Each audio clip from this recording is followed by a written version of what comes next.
ஒரு இடத்துல எல்லாரும் அமைதியாக தூங்கிட்டு இருக்காங்க. அப்போ ஒருத்தர் மொபைல் ஃபோன் யூஸ் பண்ணியிருக்கிறாரு. அவர்கிட்ட தொந்தரவு செய்ய வேண்டாம் அப்படின்னு இங்கிலீஷில் சொல்ல போகிறோம். Every one is sleeping here, don't use mobile phone. Every one is sleeping here. ஒவ்வொருத்தரும் இங்கே தூங்கிட்டு இருக்கிறாங்க, எல்லோரும் இங்கே தூங்கிட்டு இருக்காங்க, மொபைல் ஃபோன் யூஸ் பண்ண வேண்டாம். இதை வேறு மாதிரி எப்படி சொல்லலாம்? If you want to use your mobile phone, go outside of this room and use. நீங்கள் மொபைல் ஃபோன் யூஸ் பண்ணணுன்னா இந்த ரூமை விட்டு வெளியே போய் யூஸ் பண்ணுங்கள். இந்த மாதிரியும் நம்ம சொல்லலாம். அடுத்து, here all of them are sleeping. இங்கே எல்லாருமே தூங்கிட்டு இருக்காங்க. It is a disturbance if they hear the mobile phone noise. இது ஒரு தொந்தரவாக இருக்கும் mobile phone noise. Go outside. After using come inside. இந்த மாதிரியும் சொல்லலாம். ஸோ ஒரு விஷயத்தை எந்தெந்த டைப்பில் சொல்லலாம் அப்படிங்கிறத பாருங்கள். இதை நீங்கள் ட்ரைனிங் எடுத்துக்கணும், ப்ராக்டிஸ் பண்ணணும். So every one is sleeping, அது மாதிரி every one is working, each one is unique.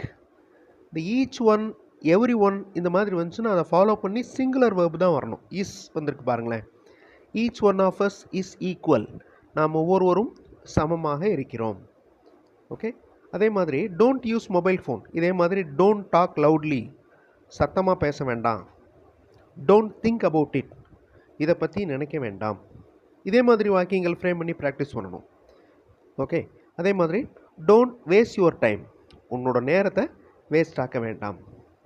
இதெல்லாம் ரொம்ப சிம்பிளான சென்டென்சஸ். இதே மாதிரி நீங்கள் ப்ராக்டிஸ் பண்ணணும். இப்போ டோன்ட் யூ நோ அப்படின்னா என்ன அர்த்தம்? உனக்கு தெரியாதா? Don't you know when to use your mobile phone, எப்போ யூஸ் பண்ணணும்னு தெரியாதா உனக்கு?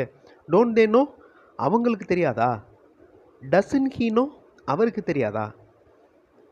Don't you know how to behave, எப்படி பிஹேவ் பண்ணணும்னு உனக்கு தெரியாதா? இதே மாதிரி நிறையா வாக்கியங்கள் ஃப்ரேம் பண்ணலாம். ஃபுல் வீடியோ பார்க்குறதுக்கு தமிழ் வழி இங்கிலீஷ் சேனல் பாருங்கள். லிங்க் டிஸ்கிரிப்ஷனில் கொடுத்துருக்கேன். கண்டிப்பாக உங்களுக்கு யூஸ்ஃபுல்லாக இருக்கும். தேங்க்யூ.